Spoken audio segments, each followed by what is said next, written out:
July kicked off in style as Manny Pacquiao further gilded his illustrious career by beating the formerly undefeated Keith Thurman to unify the WBA welterweight belt at the age of 40.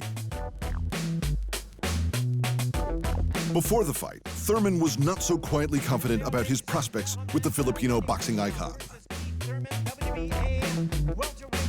He ain't gonna do nothing with them little T-Rex arms. He's about to get, beat up. I get to punch a senator in the face. He's gonna feel it. And if he's upset about it, he can do something about it Saturday night. It's called swing, swing, swing, baby. From the opening bell, Pacquiao looked exquisite as he dropped Thurman with a right hook in the first. It took until the 5th round for Thurman to get back into the fight, but Pacquiao continued the onslaught in the 10th to ensure the judges' favor. Vasily Lomachenko restated his case for being the best boxer in the world with a consummate display of classy leather to comfortably outpoint Olympic gold medalist Luke Campbell, securing his 3rd lightweight belt in the process. Loma gave the Englishman hell, ripping Campbell's head back with straights and dropping him in the 11th, but he still wasn't completely satisfied with his performance. I was too close, but it's boxing. I said before, for me it doesn't matter about result. It wasn't knockout, TKO, or no mask, or score, doesn't matter. Win, just win. Errol Spence Jr. unified boxing's WBC and IBF belts at welterweight with a high-intensity split decision victory over Shawn Porter with a relentless 12 rounds that should feature prominently on quite a few Fight of the Year lists. Porter pursued Spence Jr. throwing volume and looking to hurt his undefeated opponent with power shots. But Spence remained calm and worked off the counter. He was rewarded with a flash knockdown in the 11th that proved the deciding moment of the fight. Unfortunately, 2 weeks later, Spence was in a horrific car crash, flipping his sports car at high speed while drunk. He escaped serious injury, but was put on probation for the DWI. Gennady Golovkin returned to championship status with a contentious unanimous decision over Ukrainian opponent Sergei Derevyanko. It was a fight most expected Golovkin to win, but at 37, and in only his 2nd fight with new trainer Jonathan Banks, there were several questions to be answered by the Kazakh. He looked to be answering them directly when he knocked Derevyanko down in the 1st round and opened a cut over his eye in the 2nd.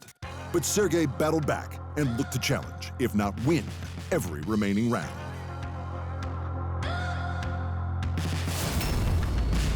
Middleweight king Canelo Alvarez shocked the world when he knocked out reigning WBO light heavyweight beast Sergey Crusher Kovalev to become a 4-division champion. Well, Kovalev looked immense at the weigh-ins. Not having to make a difficult weight cut obviously had the seemingly bite-sized Alvarez coming into the fight in high spirits. I feel very well. I feel very strong. We'll see at the fight how my body reacts, but I believe in my physical strength and in my physical capacities.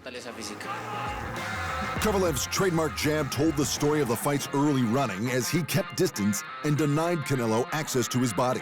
It looked to be Crusher's night right up until the 11th round, when Alvarez wobbled the Russian with a left and then slept him with a right. And Naoya Inoue captured the Muhammad Ali Trophy and unified the IBF and WBA bantamweight titles in another Fight of the Year contender over 8-time 4-division champion Nonito Donaire.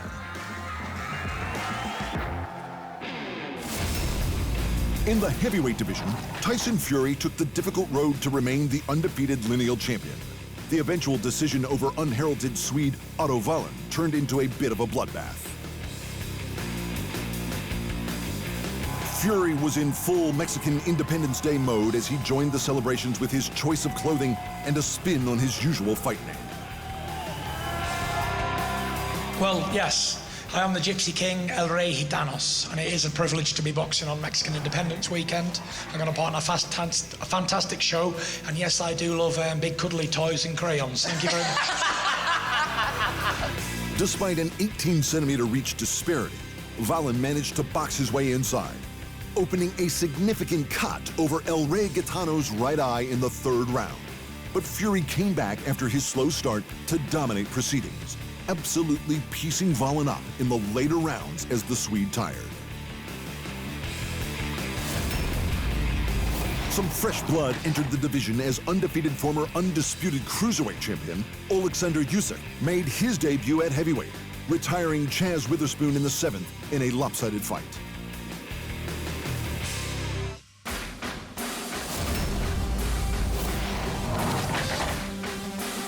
WBC champ Deontay Wilder obliterated second-time challenger Luis Ortiz with one punch in the 7th round of their rematch.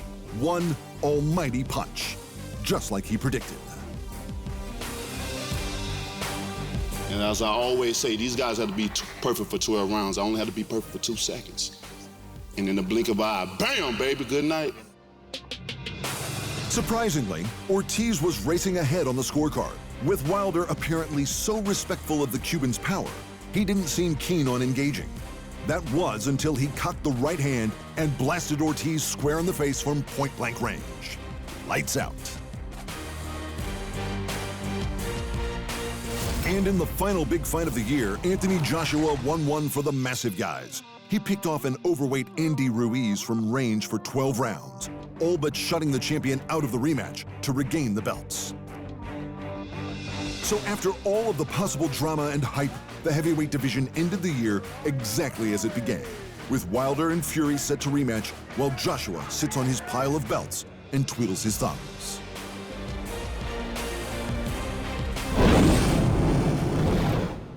Thanks for watching, and remember, if you want more fight sports in your life, just hit the subscribe button.